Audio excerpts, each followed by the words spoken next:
I need to tell you what happened over the past 2 months because honestly, I still can't believe I lived through this. My name is Camila Torres. I'm 29 years old, and I just learned the hardest way possible that sometimes the person sleeping next to you is your biggest enemy. Let me start from the beginning. 8 months ago, my husband Derek moved into my house. Not our house. My house. The one I bought 3 years before we even met. Paid for with my own money, my own credit, my own everything. This is important, so remember it. We'd been married for just over a year when this happened. Derek was 31, worked in marketing, and had been living in a rental apartment when we got married. He complained constantly about his rent. Every single time we talked, it was the same story. $1,500 for a one-bedroom apartment.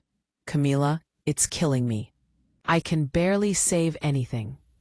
He'd say this while showing me his new sneakers, or talking about the concert tickets he just bought. After our wedding, he kept his apartment for a while. We did the back and forth thing, where he'd stay at my place most nights, but kept his own space. It was expensive and didn't make sense, but I didn't push it. I figured he needed time to adjust to married life. But one night after dinner, about 4 months into our marriage, I made what I thought was a generous offer. Why don't you just move in here permanently? Give up your apartment. You could save money. We'd actually live together like a married couple should. And honestly, this house feels too big for just me. His face lit up like I just handed him a lottery ticket. Really? You'd want that? Sure, I said, but we need to be clear about expenses. I bought this place before we married, so it's separate property. I own it outright, but you'd need to contribute $600 monthly for utilities, groceries, and household stuff. That's fair, right? $600. Less than half of what he was paying in rent. He practically jumped across the table to hug me. That's amazing, Camila. Yes, absolutely yes. The first month, he paid on time. $600, cash, handed to me with a smile. I thought, okay, this is going well. We're a team. We're really being a married couple now. Second month came around. I was making dinner when he walked in from work. Hey, so about this month's contribution, he said, not quite meeting my eyes. Can I get you next week? Work's been weird with the pay schedule. I stirred the pasta, not thinking much of it. Sure, no problem. Next week came and went. No money. I didn't want to be that wife, you know? The one constantly asking about money, keeping score, making things awkward. We were married. We were supposed to trust each other. Third month, he paid $300, said he'd get me the rest later. Fourth month, $200. By month 6, I'd received maybe $2,200 total. Should have been $3,600. I was $1,400 in the hole. And that's not even counting the groceries I bought every week, the utilities that kept going up, the little things that add up. But here's what made it worse. Derek wasn't broke. Not even close. He got takeout 4, sometimes 5 times a week. Thai food, sushi, expensive burgers from that place downtown. $40, $50 a pop.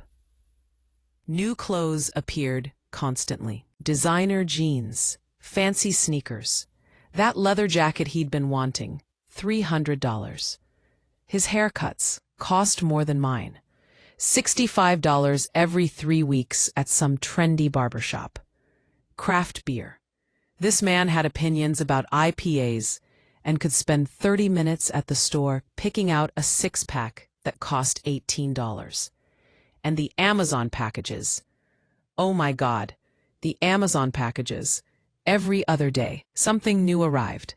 Headphones, kitchen gadgets he never used, books he never read. That espresso machine that sat on the counter for 2 weeks before I finally set it up myself. I watched all of this happen while cooking dinner every single night, paying every bill, buying every grocery item, and getting $600 maybe every other month if I was lucky.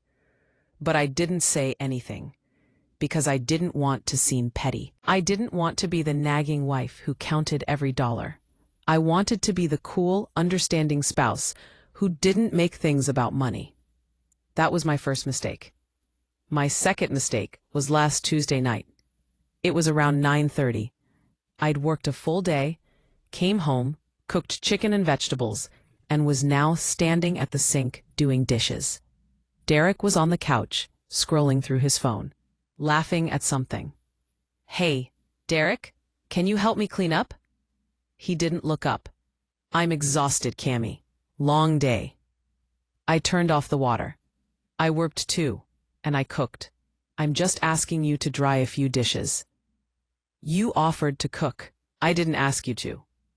Something in my chest tightened. "I cook every night because you never do." Now he looked up. "Maybe I would if you didn't act like the kitchen is your personal kingdom. You're very controlling about how things are done." Controlling. That word hung in the air like smoke. "I'm asking you to wash 3 dishes, Derek. That's not controlling." He stood up, and I could see his jaw tighten. "This is exactly why marriage is so hard. You're always monitoring me, always finding something to complain about." "I'm not complaining. I'm asking for basic partnership. We're married. We're supposed to be a team." "Basic partnership?" His voice got louder. "I pay $600 a month to live here. I contribute. This is where I should have stayed quiet. This is where the old Camila would have nodded and gone back to the dishes."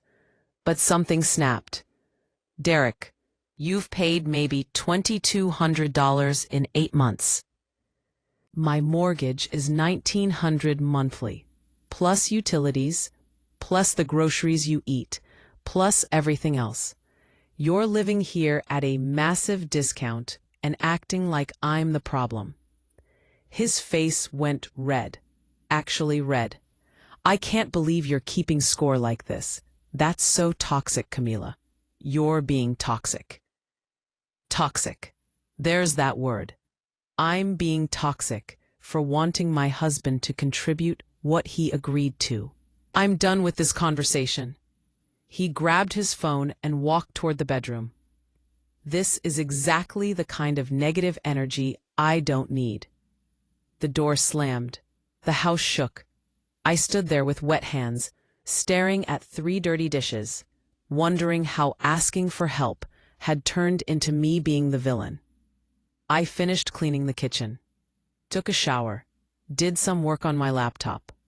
Around 11:30, I went to bed. Derek was already asleep, or pretending to be. His back was to me, and there was about 3 feet of space between us in that king-sized bed. I lay there in the dark, replaying the argument in my head, wondering if I really was being toxic. At some point, I fell asleep. Wednesday morning, my alarm went off at 6:15. I grabbed my phone from the nightstand, groggy and still annoyed from the night before. Notification on Facebook. Derek had posted something. I clicked it. Sometimes you have to walk away from toxic women who keep score of every little thing and make you feel guilty for existing. Know your worth, kings. Don't let anyone dim your light. Posted at 11:47 p.m., right after our argument. Right after he called me toxic to my face and then went to the bedroom. He'd posted this for all of our friends to see. All of his family, all of my family, mutual friends, coworkers, everyone. And the comments were already there. 28 of them. "You deserve better, man." Red flags everywhere, bro. Toxic women will drain you dry. King behavior, recognizing his worth. Marriage shouldn't be this hard. I sat up in bed, my coffee forgotten on the nightstand, reading through every single comment. My hands were shaking. My stomach felt like I'd swallowed rocks. He'd made me the villain in a story where I asked him to wash dishes. He'd made me toxic for wanting a partner who contributed. He'd aired our private marital argument to hundreds of people, and they were all agreeing with him because they didn't know the truth. Derek was still asleep next to me, probably dreaming about how he'd stood up for himself against his terrible, controlling wife. And something inside me just clicked. If he wanted to walk away from toxic women, I'd help him. I liked his post. Just clicked that little thumbs up icon. Then I commented, "You're absolutely right. Sometimes people really do need to walk away from toxic situations." I put my phone down and went to make coffee. 5 minutes later, my phone buzzed. Text from Derek. "Did you just comment on my post?" I took a sip of coffee.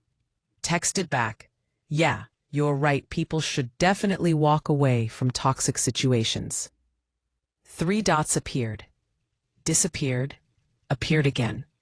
"That post wasn't about you." I actually laughed out loud.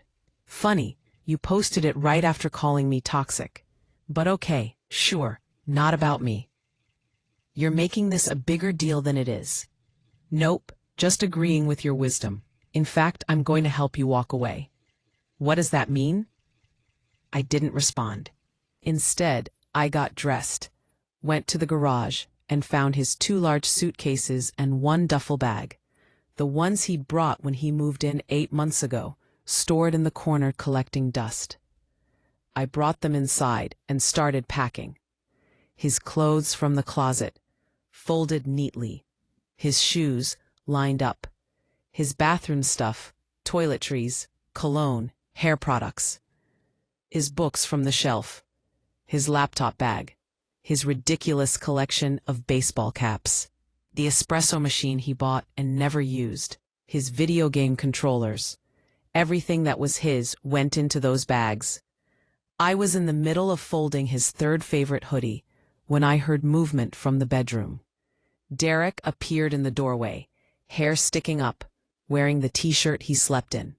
He stared at the suitcases, at the piles of his belongings, at me calmly folding his clothes. "Camila, what are you doing?"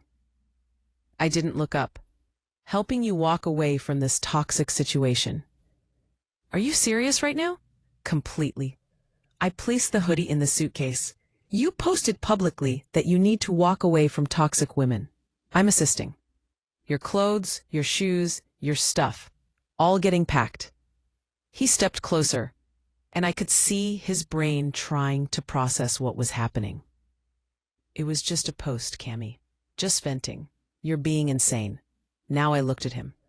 "You called me toxic to hundreds of people after I asked you to help with dishes. You made me the villain in our marriage publicly. So yeah, let's solve the problem. You can leave. No more toxicity. You can't just kick me out. I'm your husband. My house. Your name's not on the mortgage. Not on any utility bills. Not on anything. I bought this place 3 years before we even met. It's separate property. You're basically a guest who stopped paying their share 6 months ago." His face went from confused to angry. "We're married. You can't just throw your husband out." "Watch me. You wanted to walk away from toxic women.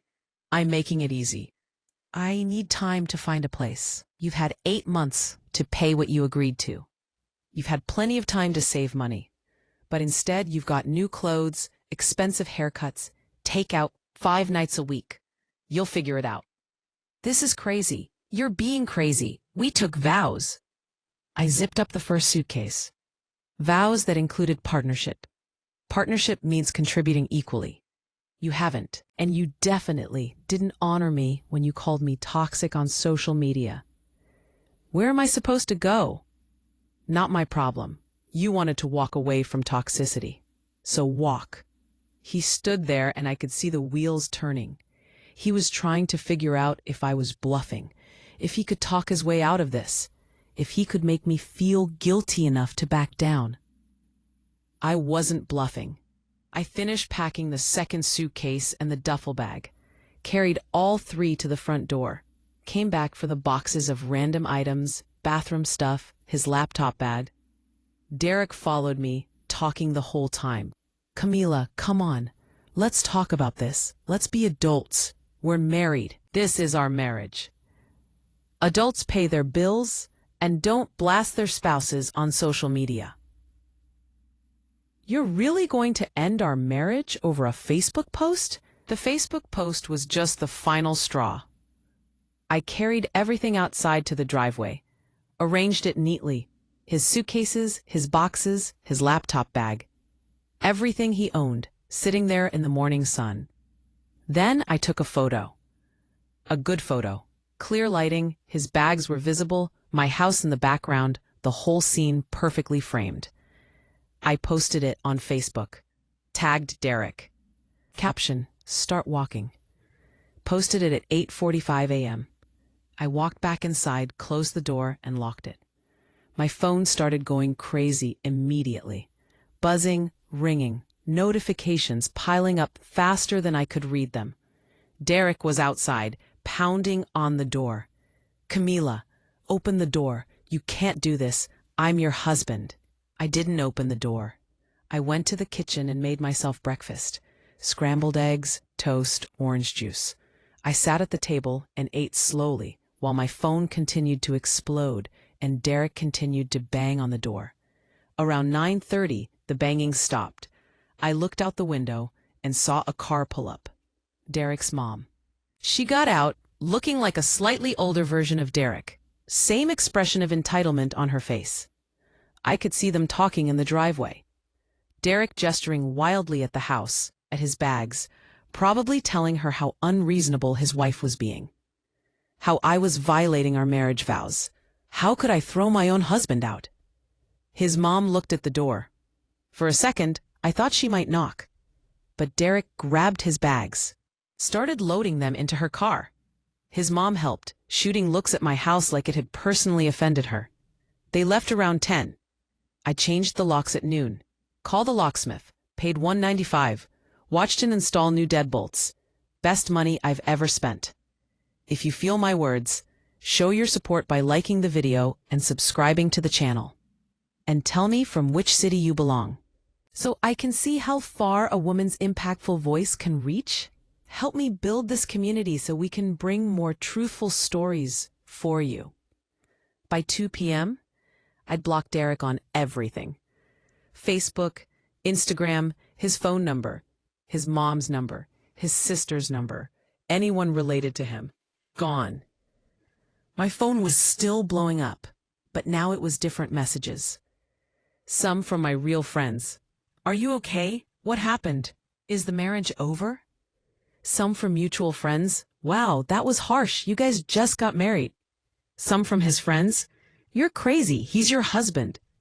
One from my mom. Call me immediately. I called my mom. Camila Marie Torres, what is happening? Derek's mother just called me, saying you threw him out.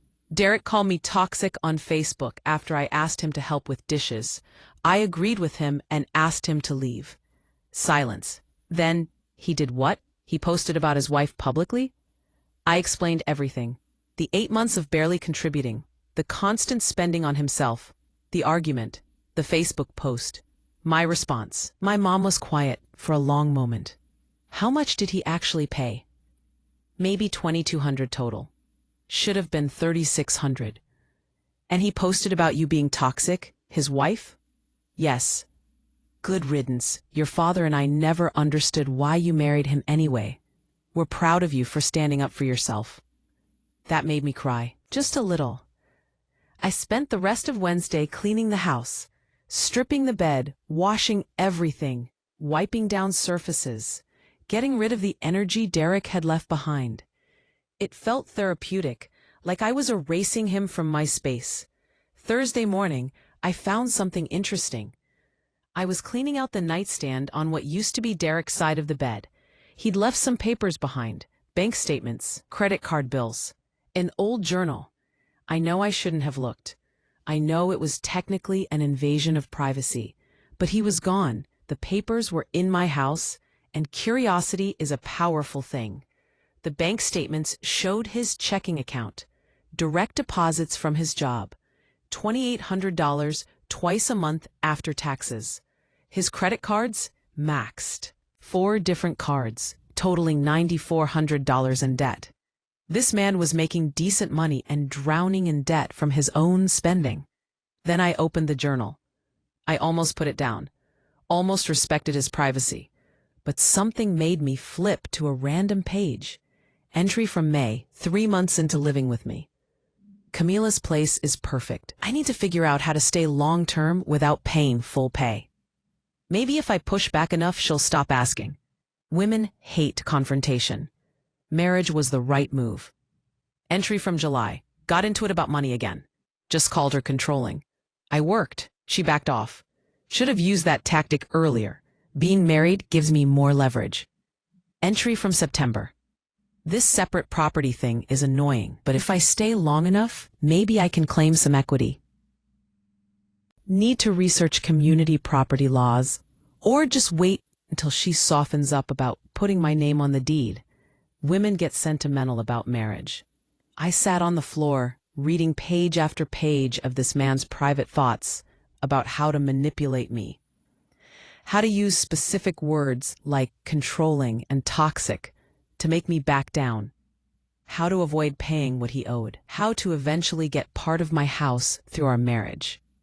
I photographed every page, sent the photos to my email, to my cloud storage, kept the original journal in a safe place, because I had a feeling I might need this for the divorce proceedings. Friday evening, my doorbell rang. I looked through the window and saw Derek's sister Rachel standing there with Derek behind her, partially hidden like a coward.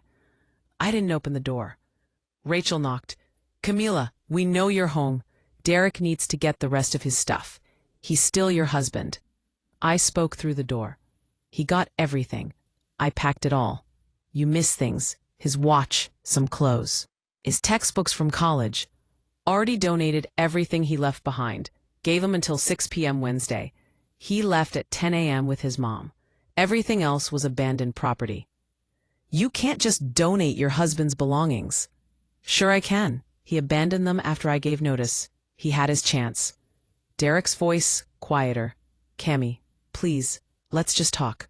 We're married. We can work this out." "Nothing to work out. You wanted to walk away from toxic women. You walked. I'll be filing for divorce next week." Rachel again. "You're being completely unreasonable.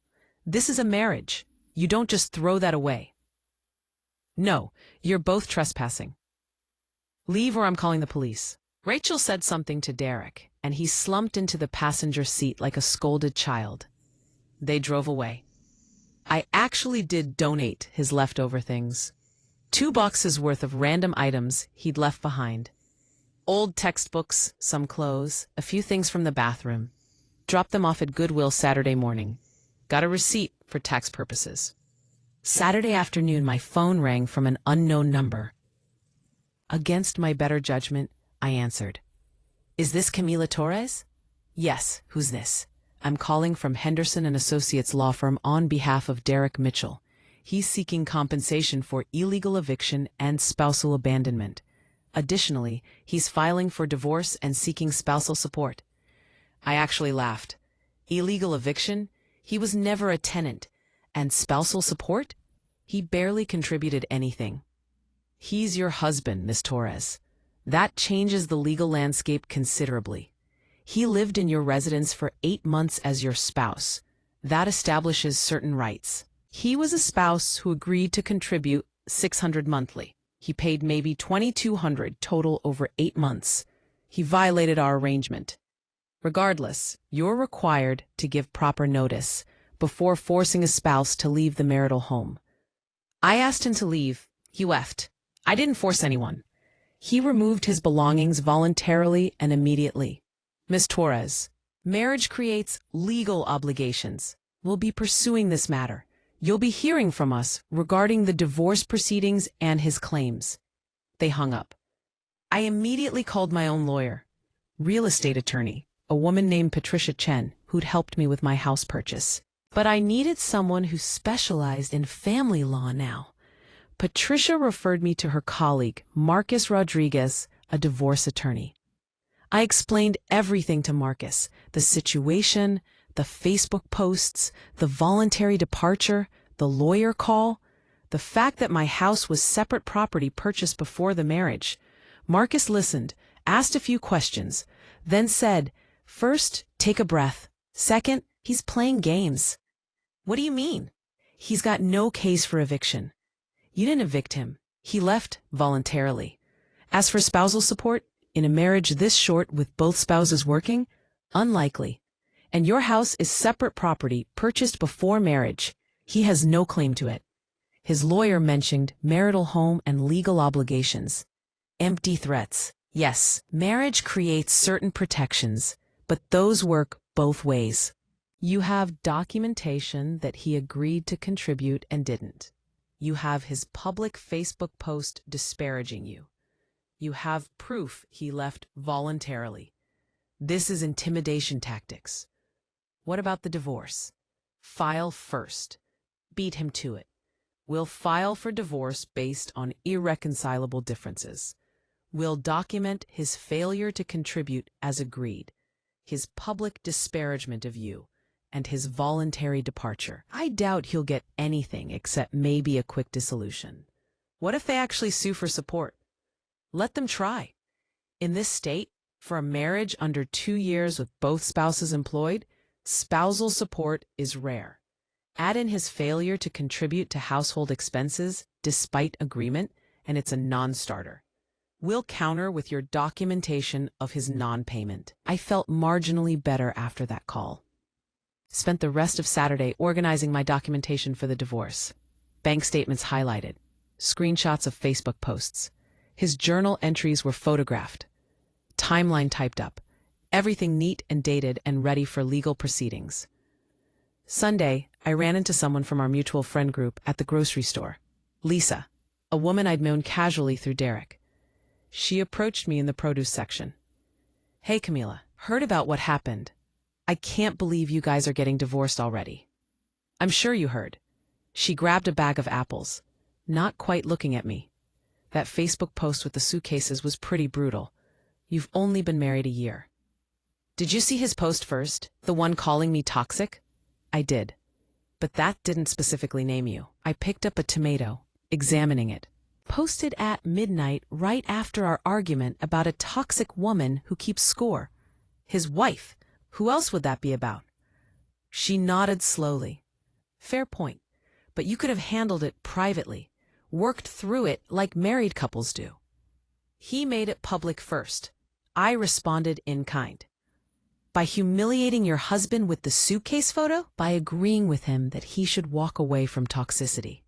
I put the tomato in my basket. "Lisa, he lived in my house for 8 months and barely paid anything, spent money on himself constantly, while I covered everything.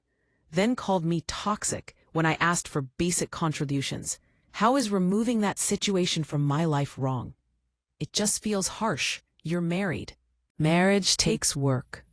What feels harsh is being used financially by your spouse and then villainized publicly.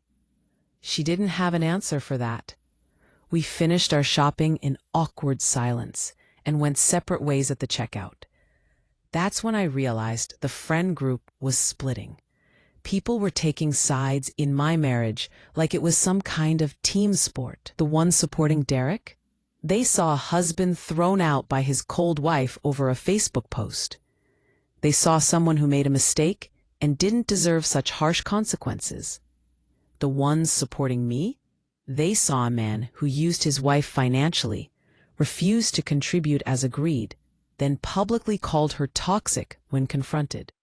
Funny how the same situation looks completely different, depending on what information you have. Monday morning, I filed for divorce. Marcus handled everything. Petition filed, citing irreconcilable differences. Documentation attached showing Derek's agreement to contribute, his failure to pay, his public disparagement, his voluntary departure. We also filed a motion to confirm my house as separate property, just to be absolutely clear that Derek had zero claim to it. Tuesday morning, Derek was served with divorce papers at his mom's house, where he'd been staying. My phone exploded again. Text from unknown number, obviously Derek. "You actually filed? We can work this out, Cammy. We're married. This doesn't have to end like this. I didn't respond. Text from his mom. You're destroying my son. He loves you. How can you do this? Still didn't respond. Text from Rachel. Hope you're happy. You've ruined his life over a stupid argument? Blocked that number too. The only person I responded to was my own mother, who texted, Heard you filed. Good. Get this over with and move on. That man was using you. Wednesday afternoon, I got a call from Marcus. Interesting development. Derek's lawyer called. They want to negotiate. Negotiate what? They're willing to drop all claims for spousal support and property if you agree to pay him $1,500 for moving expenses and emotional distress. I actually laughed out loud. Emotional distress? He called me toxic on Facebook. I know. I told them no, but I wanted to let you know they're already backing down from their original threats. I think they realized they have no case. What happens next? We wait for their response to our petition. Best case, they agree to dissolution with no support or property claims. Worst case, we go to mediation. But I doubt it'll even get that far. His lawyer knows he's got nothing. Marcus was right. By Friday, Derek's lawyer sent a response agreeing to dissolution. No spousal support, no property claims. No division of assets, just an agreement to end the marriage. Fastest divorce negotiation Marcus had ever seen. We scheduled the final hearing for 6 weeks out. Standard waiting period. In the meantime, I started putting my life back together. Week 2, I deep cleaned the entire house, rearranged furniture, got rid of anything that reminded me of Derek. Painted the bedroom a different color. Made the space entirely mine again. Week 3, I updated my social media status to separate. The comments were interesting. Support from my real friends. Judgment from his friends. Silence from the mutual friends who didn't want to pick sides. I didn't care anymore. The people who mattered knew the truth. Week 4, I ran into Derek's mom at Target. She saw me and I could see her debating whether to approach. She did. Camila, can we talk? I pushed my cart past her. No. Please, just hear me out. Derek made a mistake. He knows that now. I stopped. Turned around. Your son used me financially for 8 months. Barely contributed anything while spending money on himself. Called me toxic publicly when I asked him to help with dishes. Then tried to claim spousal support in the divorce. That's not a mistake. That's a pattern of manipulation. He's struggling. He can't afford his own place. He's sleeping on my couch. Not my problem. He had 8 months of cheap living to save money. He chose to spend it on expensive clothes and takeout instead. You're being cruel. I'm being practical. Your son made his choices. Now he's living with the consequences. Excuse me, I have shopping to do. I walked away. She didn't follow. Week 5, the mutual friends started reaching out, asking questions, wanting to know my side of the story. I sent them all the same thing. Screenshots of Derek's Facebook post, my response, the timeline of his non-payment, and a simple message. This is why. Some people got it. Apologized for judging too quickly. Some people still thought I was harsh. Those friendships ended. I was okay with that. Quality over quantity. Week 6, 3 days before the divorce hearing, Derek texted from another new number. I know I messed up. I'm sorry. Can we please talk before the hearing? Maybe we don't have to do this. I stared at that message for a long time. Part of me, the part that remembered why I married him in the first place, wanted to respond. I wanted to ask, what changed? Wanted to know if he finally understood what he'd done wrong. But the smarter part of me, the part that had read his journal entries about manipulating me, knew better. I forwarded the text to Marcus with a note for documentation. Then I blocked that number too. The divorce hearing was on a Thursday morning. I wore a navy suit. I walked into the courthouse with Marcus beside me. Derek was there with his lawyer, wearing a suit I'd never seen before, probably borrowed from his dad. He tried to make eye contact. I looked straight ahead. The hearing took 20 minutes. The judge reviewed the paperwork, asked if we'd agreed to terms. Both lawyers confirmed. The judge asked if there was any community property to divide. We confirmed there wasn't. My house remained separate property. Derek's car and personal belongings remained his. The judge asked if there were any children. No. The judge asked if both parties agreed to dissolution without support. Yes. The judge signed the papers. Marriage over. We walked out of the courtroom. Derek tried to approach me in the hallway. "Camila, wait." Stepped between us. "My client has nothing to say to you. You're divorced now. Move on." Derek stood there looking lost, like he couldn't quite believe it had really happened. Stepped. I walked past him and out of the courthouse into the sunshine. Pause. Drove home. Changed out of my suit. Poured myself a glass of wine, even though it was 11 in the morning. Sat in my living room. My house. My space. My sanctuary. No Derek. No drama. No feeling like I was being used. Just me. And it felt amazing. I want to pause here for a moment and talk about something important. Throughout this whole experience, people kept telling me I was harsh, that I should have been more understanding, that marriage takes work and compromise. And you know what? I do. They're right. Marriage does take work. Marriage does require compromise. But here's what they didn't understand. Compromise goes both ways. Derek wanted all the benefits of marriage: a beautiful home, minimal expenses, a wife who cooked and cleaned and paid for everything, without any of the responsibilities. He wanted partnership without being a partner. He wanted support without giving support. And when I finally asked for basic reciprocity, he called me toxic. That's not a marriage. That's a one-sided arrangement where one person gives everything and the other takes everything. So yes, I was harsh. I posted his suitcases on Facebook. I changed my locks. I filed for divorce.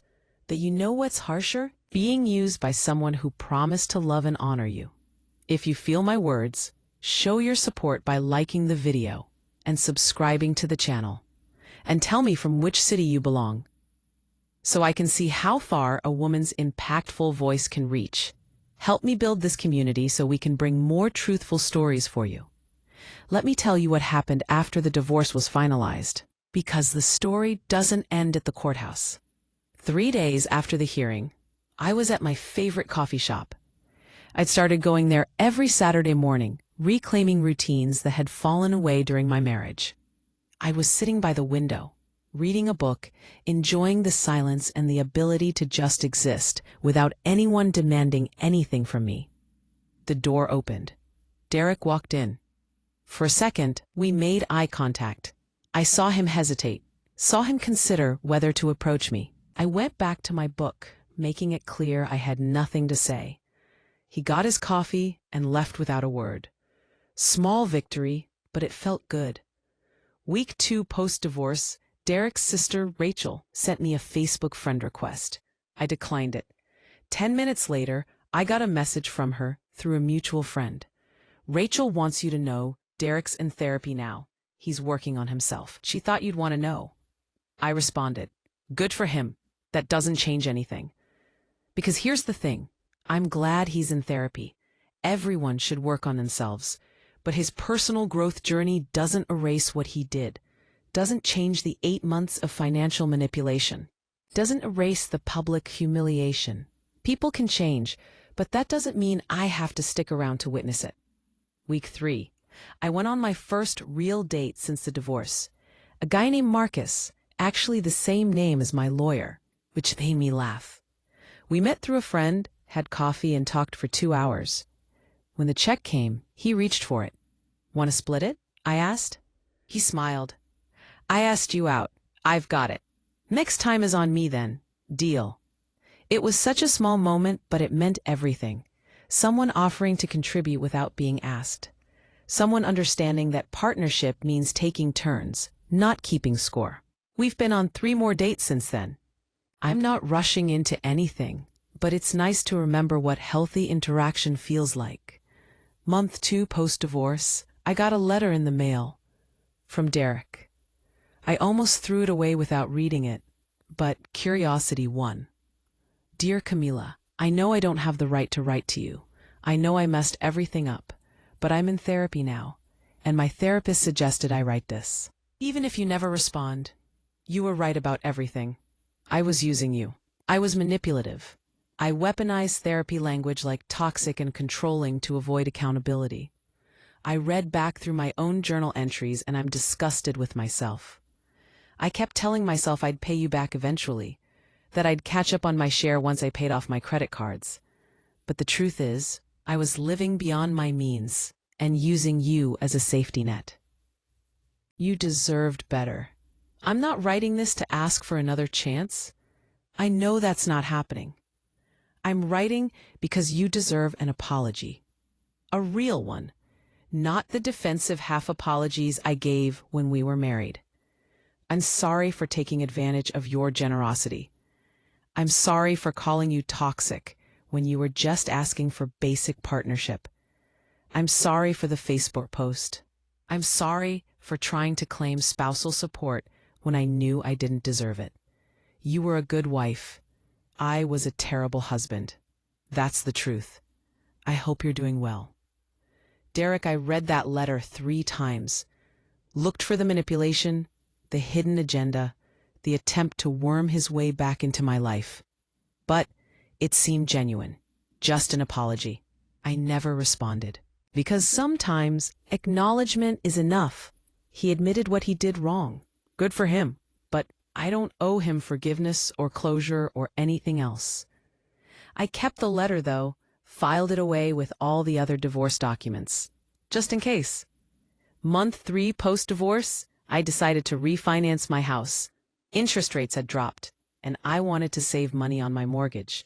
When I met with the loan officer, he reviewed my financial situation. Wow, your finances have improved significantly in the past few months. How so?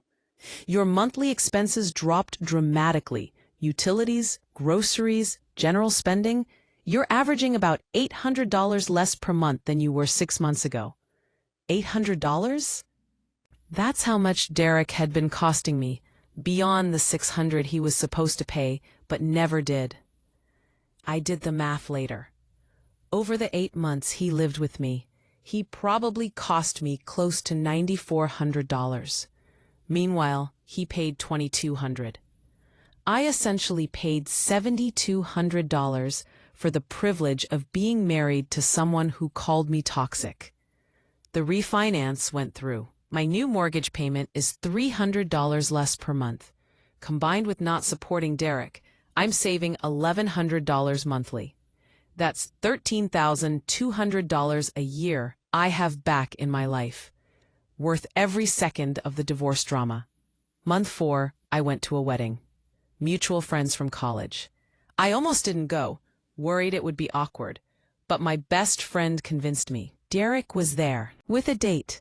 Some woman I'd never seen before, hanging on his arm, laughing at his jokes. He saw me across the room. I saw him see me. I smiled, waved politely, and turned back to my conversation. Later, his date approached me at the bar. "You're Camila, right? Derek's ex-wife?" "That's me." She looked uncomfortable. I just wanted to say, I hope this isn't weird, me being here with him. Not weird at all. We're divorced. He can date whoever he wants. He told me what happened. About the Facebook thing, sounds like it got messy. I sipped my drink. Did he tell you his version or the actual truth? She laughed nervously. Probably his version. Let me give you one piece of advice. If he ever tells you he can't contribute his share of expenses, believe him. That's not a temporary problem. That's a choice. Her smile faltered. What do you mean? Nothing. Just something to keep in mind. Enjoy the wedding. I walked away. Probably shouldn't have said anything. But I couldn't help myself.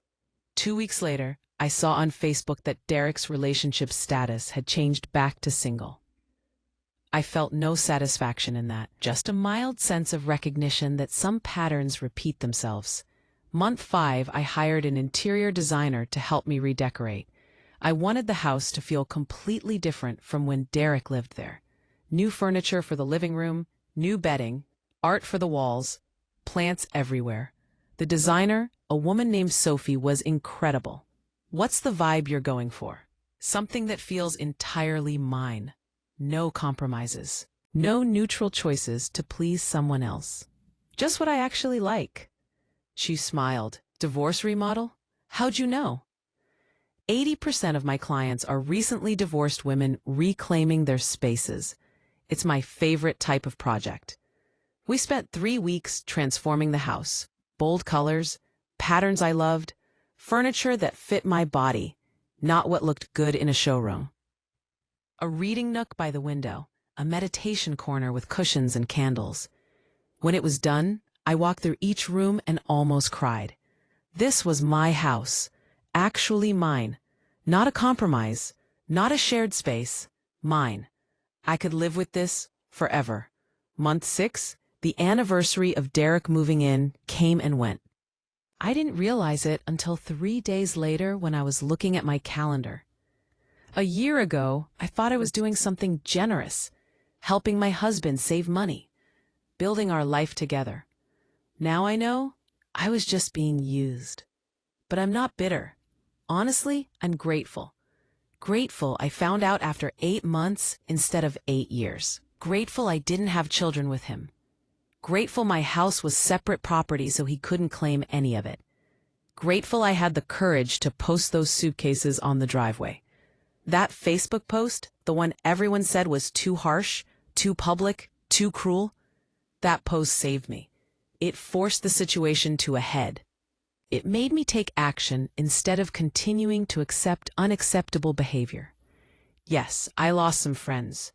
Yes, I got judged by people who didn't know the full story. Yes, it was messy and public and dramatic. But I got my life back. Current day, 7 months post-divorce. I'm sitting in my beautifully redecorated living room, drinking coffee from my favorite mug, watching the morning light come through windows that I pay for, in a house that's entirely mine. I'm dating someone who understands what partnership means. My bank account is healthier than it's been in a year. I have fewer friends, but the ones I have are real. My family is proud of me, and I sleep like a baby every single night because there's no one next to me taking up space, using resources, and giving nothing back. Derek wanted to walk away from toxic women. I helped him do exactly that. And in the process, I walked away from a toxic marriage. Best decision I ever made. So let me end with this, because I think it's important. Women are taught from childhood to be accommodating, to not make waves, to be a bigger person, to forgive, to understand, to give people chances. And those are beautiful qualities. Compassion, forgiveness, understanding, these are strengths, not weaknesses. But there's a difference between being compassionate and being a doormat. There's a difference between being understanding and being used. There's a difference between giving someone a chance and letting them take advantage of you repeatedly. I gave Derek chance after chance. Every month he didn't pay. I understood. Every expense I covered alone, I rationalized. Every contribution I made while he bought things for himself, I stayed quiet, until he called me toxic for finally asking for reciprocity. That's when I realized this wasn't a partnership. This was a one-person show where I played every role, and he sat in the audience eating popcorn I paid for. So I ended it. Publicly, dramatically, messily. And I don't regret it for a second. If you're in a situation where you're giving everything and getting nothing, where you're being told you're the problem for having standards, where you're called toxic for asking for basic respect, listen to me. You're not crazy. You're not harsh. You're not demanding. You're being used, and you deserve better. Walk away. Post the suitcases if you have to. Change the locks. File the papers. Do whatever it takes to reclaim your life, your peace, and your power. Because sometimes the most loving thing you can do for yourself is refuse to accept less than you deserve. Derek wanted to walk away from a toxic woman. Instead, I walked away from a toxic marriage, and I've never looked back. If you feel my words, show your support by liking the video and subscribing to the channel. And tell me from which city you belong, so I can see how far a woman's impactful voice can reach. Help me build this community so we can bring more truthful stories for you.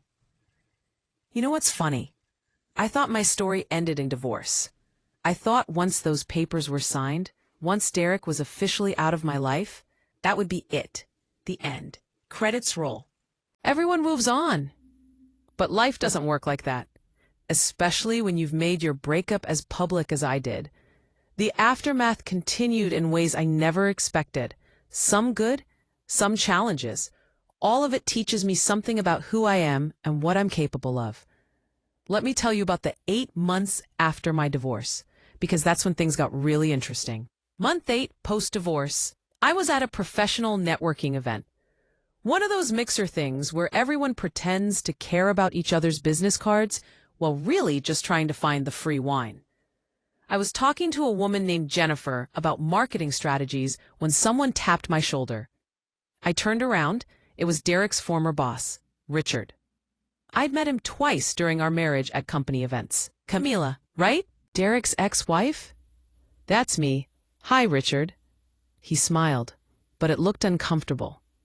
I wanted to tell you something. Derek doesn't work for us anymore. I kept my expression neutral. Oh? He was let go about 2 months ago. Performance issues. But between you and me, after everything that happened with your divorce, some things came to light about his character. The Facebook incident, the way he talked about it at work, his attitude about money and responsibility. It painted a picture. I see. I also wanted to apologize. At those company events, Derek would complain about expenses at home, make little comments about you being difficult. I believed him. I shouldn't have. I'm sorry. I didn't know what to say to that. Thank you for telling me. He's working somewhere else now, I think.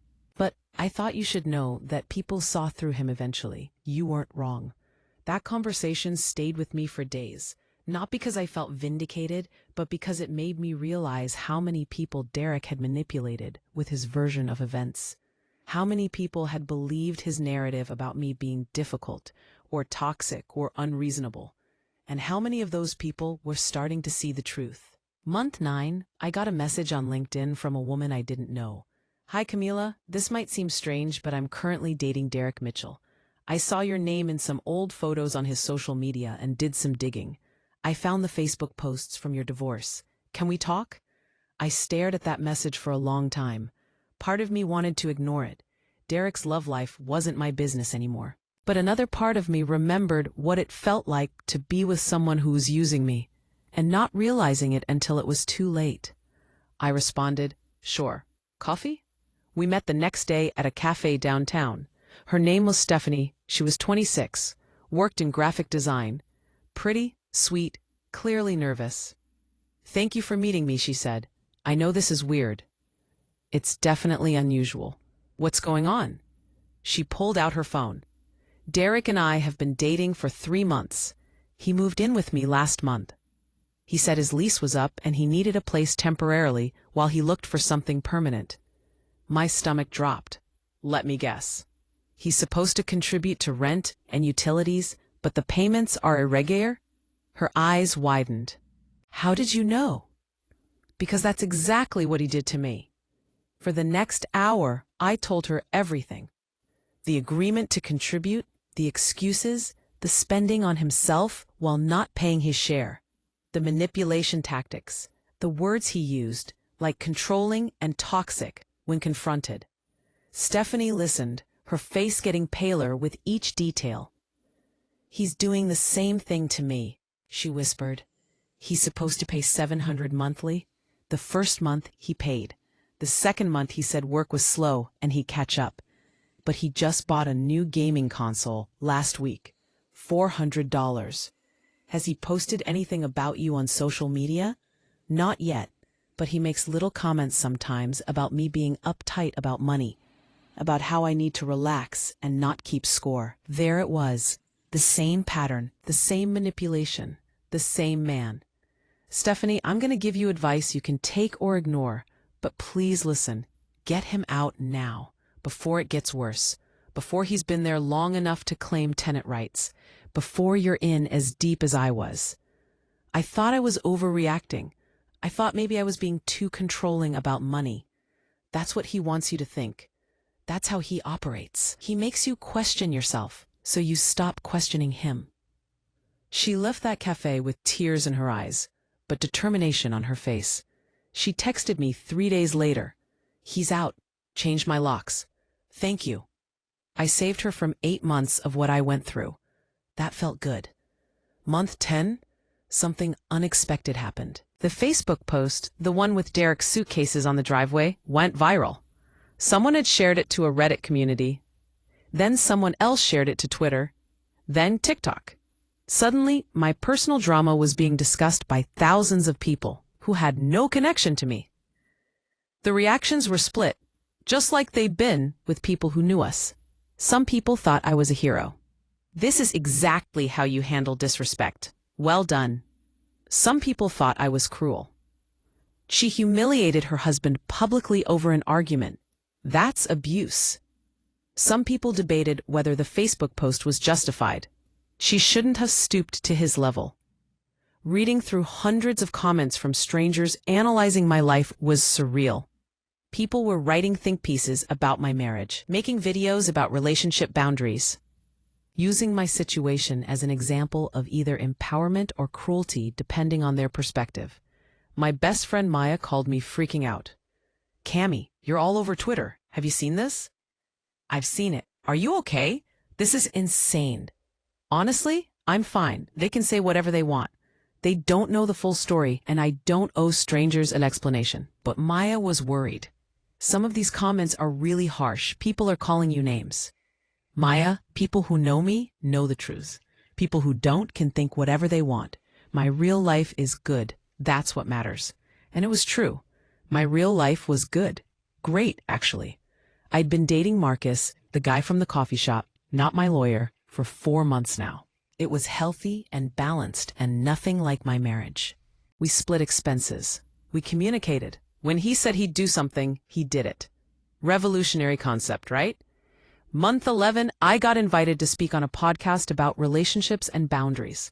Someone had seen my story online and thought it would make good content. I almost said no. Talking about Derek publicly felt like reopening a closed chapter. But then I thought about Stephanie.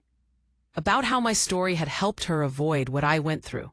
Maybe it could help others too. I said yes. The podcast was called Know Your Worth and focused on women's empowerment. The host, a woman named Alicia, was kind but direct. "So, Camila, tell us about the Facebook post that changed your life." I told the story, start to finish. Derek moving in, the agreement, his failure to contribute, the argument, his public post calling me toxic, my response with the suitcases. "Some people said you were too harsh," Alicia said. "What do you say to that?" I say those people didn't pay $1,400 to subsidize someone who was using them. They didn't cook every meal, pay every bill, and then get called toxic for asking for help. It's easy to judge from the outside. It's different when you're living it. Do you regret how you handled it? No.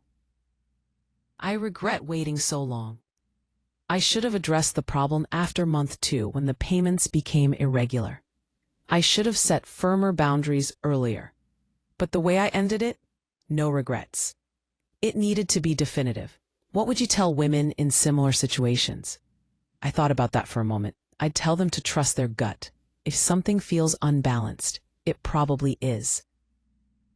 If someone makes you feel crazy for having standards, they're probably manipulating you. And if someone publicly disrespects you, respond however you need to. Don't let anyone tell you to take the high road while they're walking all over you on the low road. The podcast episode went live 2 weeks later. It got downloaded 50,000 times in the first week. My inbox exploded with messages from women sharing their own stories. Women who'd been used financially. Women who'd been called toxic for having boundaries. Women who'd stayed silent while being mistreated because they didn't want to seem difficult. I responded to as many as I could, not with advice, I'm not a therapist, but with solidarity, with the message that they weren't alone, they weren't crazy, and they deserved better. Month 12, exactly 1 year after Derek moved into my house, I threw myself a party. Not a divorce party, those felt tacky, but a reclaiming my life party. I invited all my real friends, the ones who'd stuck by me through the drama, the ones who'd listened to me cry and rage and process, the ones who celebrated my strength instead of judging my methods. Maya brought champagne. My mom brought tamales. Marcus brought flowers. 20 people filled my house, my beautiful, redecorated, entirely mine house, with laughter and music and joy. At one point, Maya clinked her glass to make a toast. To Camila, who taught us all that sometimes the most loving thing you can do is love yourself enough to walk away. Everyone cheered. I felt tears in my eyes, but I was smiling. This was my life now, surrounded by people who valued me, in a home that was mine, with a future that I controlled. A year ago, I'd been washing dishes alone while my husband ignored me and built resentment that he'd later weaponize on social media. Now I was dancing in my kitchen with people who actually cared about me. The transformation was complete, but the story still wasn't over, because life keeps happening, whether you're ready or not. Month 13.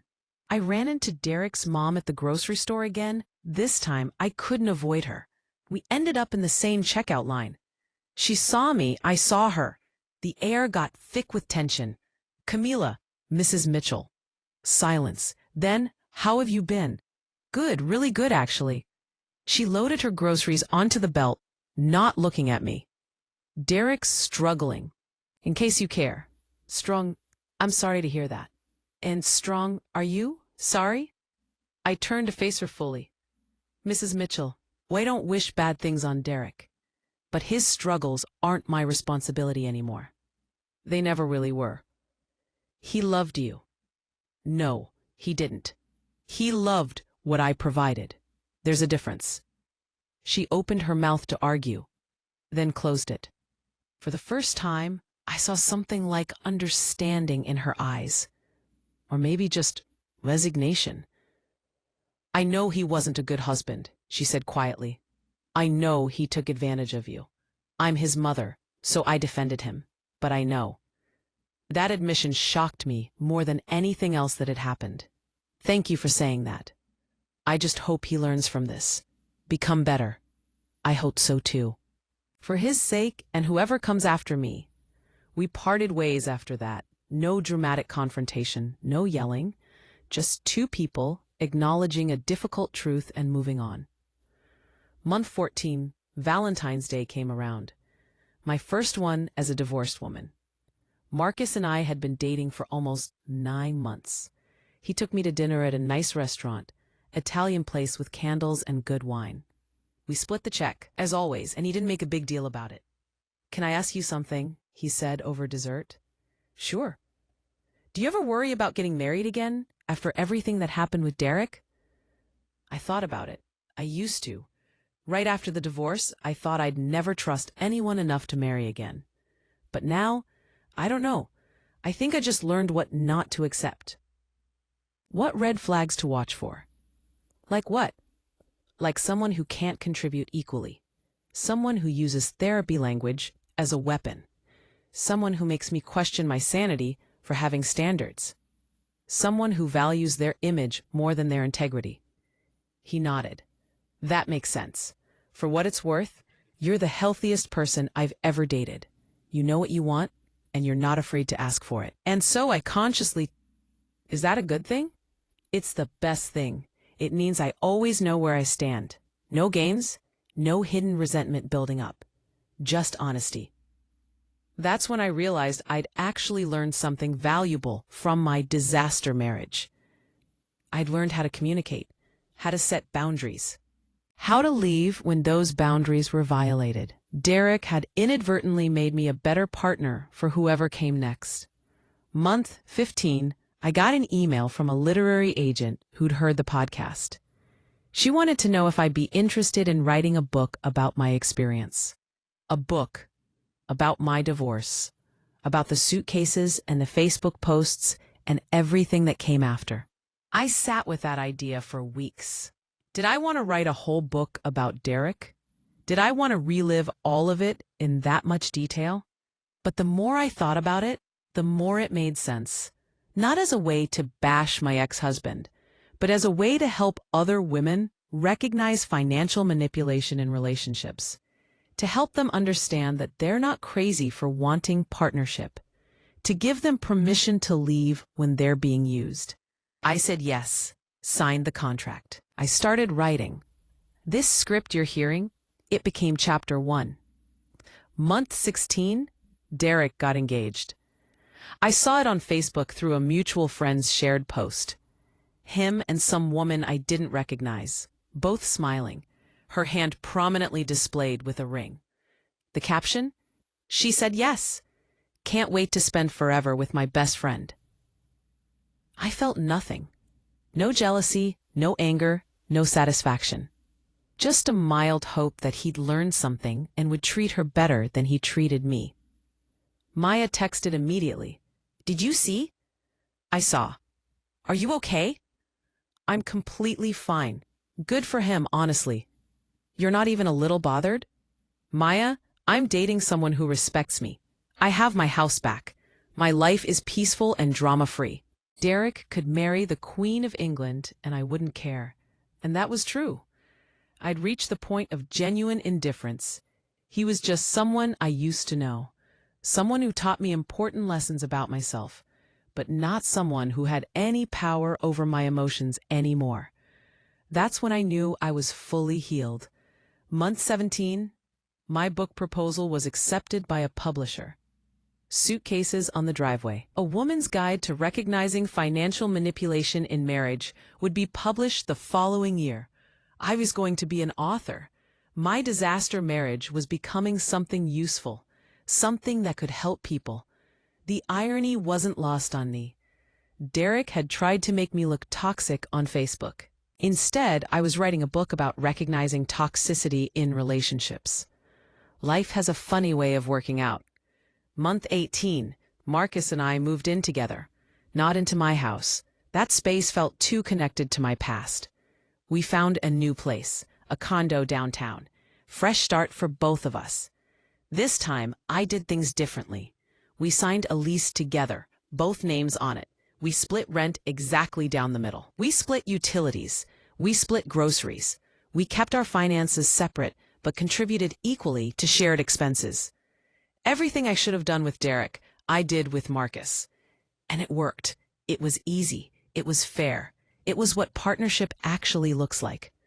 On moving day, as we were unpacking boxes, Marcus found a folder in one of my boxes.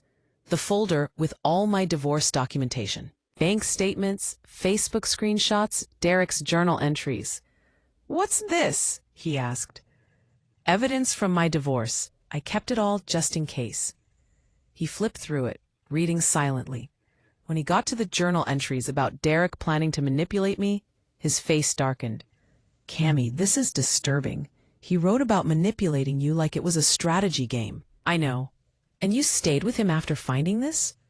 "I found it after he left. That's when I realized it wasn't just thoughtlessness, it was intentional." Marcus put the folder down and pulled me into a hug. "I'm sorry you went through that. No one deserves to be used like that. It made me stronger and smarter, and it led me here, to someone who actually values me." "Always," he said, "always."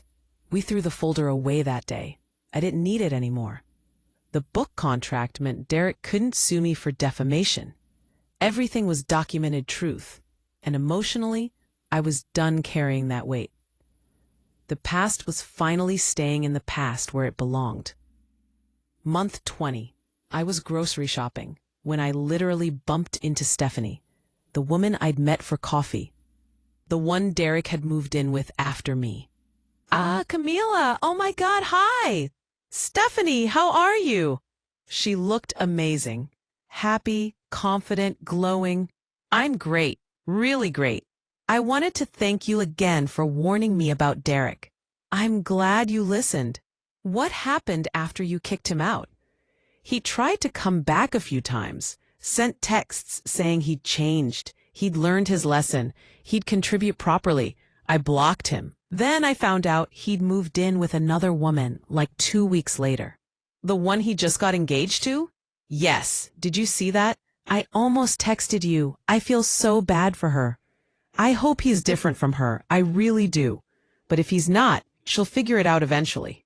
Thanks to you, I figured it out in 2 months instead of 8 or longer. You saved me so much money and heartbreak. We exchanged numbers and promised to stay in touch. As I walked to my car, I realized that helping Stephanie had been one of the best things to come out of my terrible marriage. She'd escaped because I'd shared my story. How many other women could be helped if I kept sharing? That thought solidified my commitment to the book. This wasn't about Derek anymore. It was about helping women recognize manipulation before it destroyed them financially and emotionally. Month 21, the first draft of my book was done. 247 pages about financial manipulation, emotional abuse, setting boundaries, and walking away from toxicity. My editor loved it. This is powerful, Camila. Women need this. We scheduled the publication for the following spring. I was going to have a book tour, speaking events, radio interviews. My story was going to reach thousands of women who needed to hear it. Derek had tried to silence me by calling me toxic. Instead, I was getting a platform to speak louder than ever. Poetic justice at its finest. Month 22, I got a letter from Derek's lawyer. My heart sank when I saw the return address. What now? I opened it carefully, expecting another legal threat. It wasn't a threat. It was a request. Derek wanted me to sign a non-disclosure agreement about our marriage before my book was published. He'd heard through mutual friends about the book deal. He was offering me $10,000 to either not publish or to change enough details that he wouldn't be recognizable. I read that letter 3 times, then called my own lawyer, then my literary agent, then my publisher.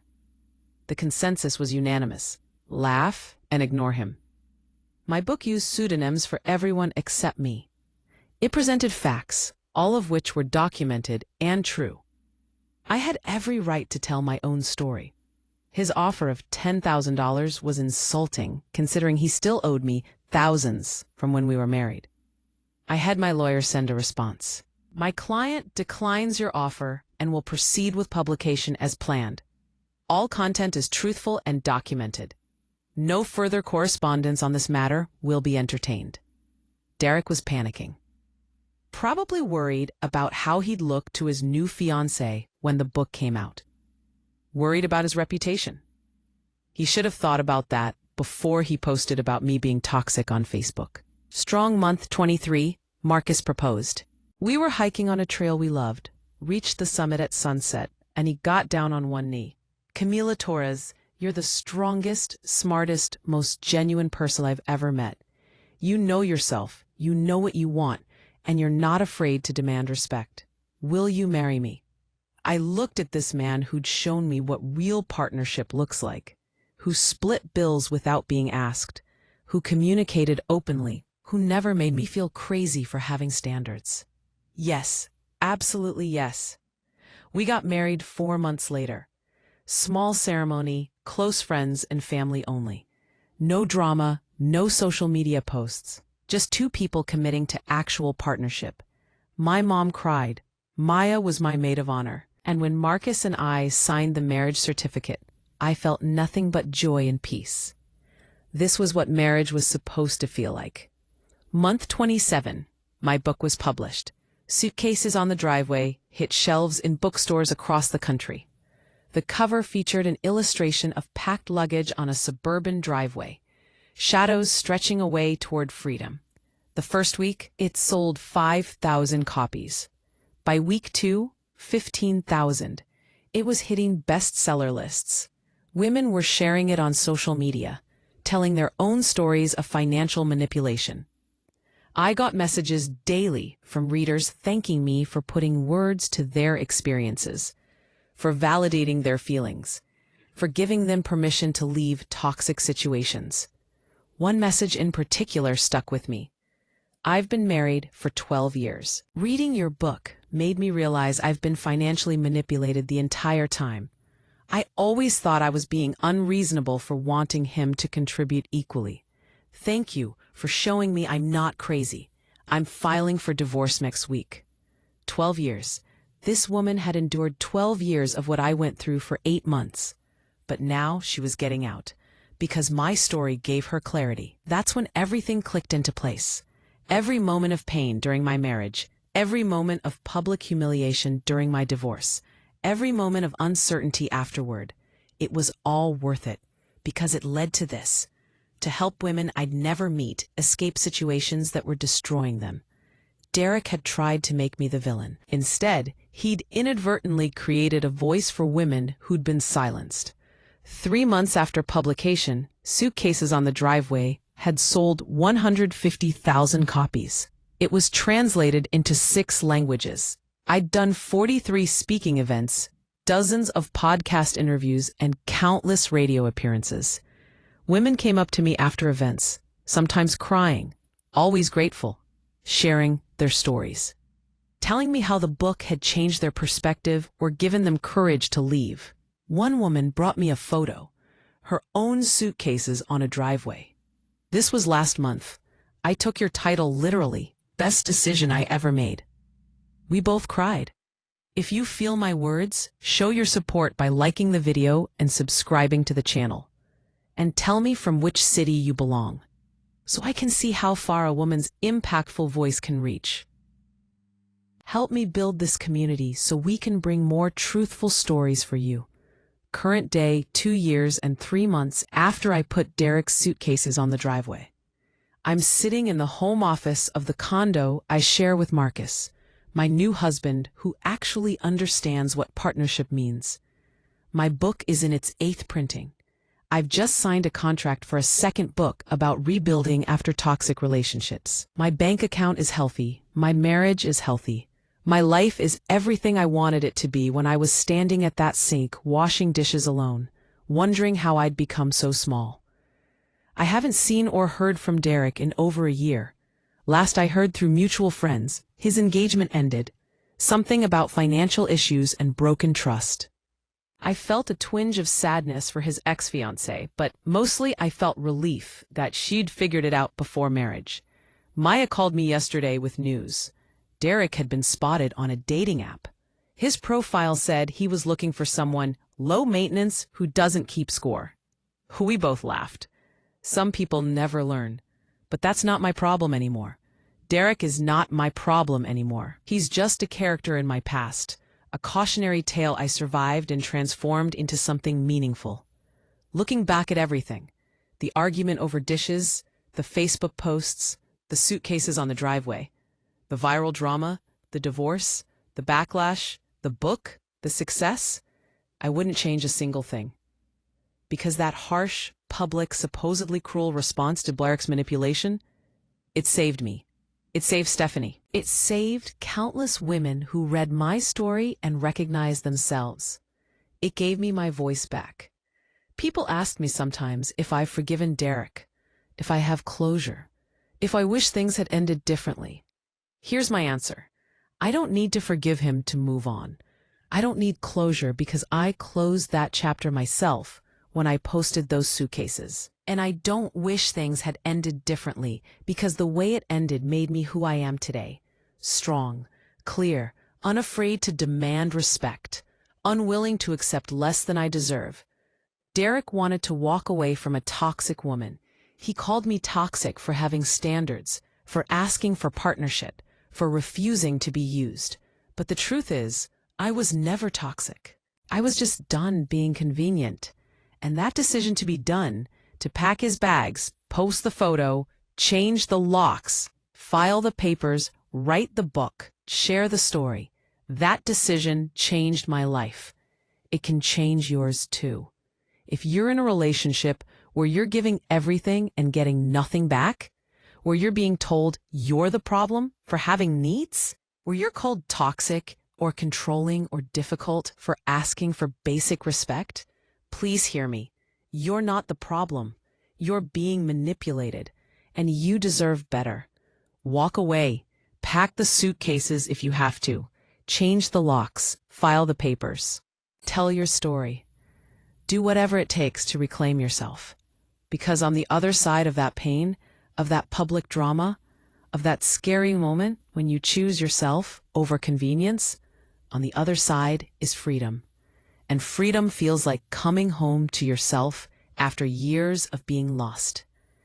Derek thought he was going to walk away from a toxic woman and find someone easier. Someone who wouldn't challenge him, someone who'd let him use them without complaint. What he actually did was free me to become the person I was always meant to be. An author, an advocate, a voice for women who'd been silenced. And most importantly, a woman who knows her worth and won't settle for anything less. So thank you, Derek, for calling me toxic on Facebook. Thank you for being exactly who you were. Thank you for showing me what I wouldn't tolerate, because that moment of public disrespect led me to this moment of public empowerment, and I'm never looking back.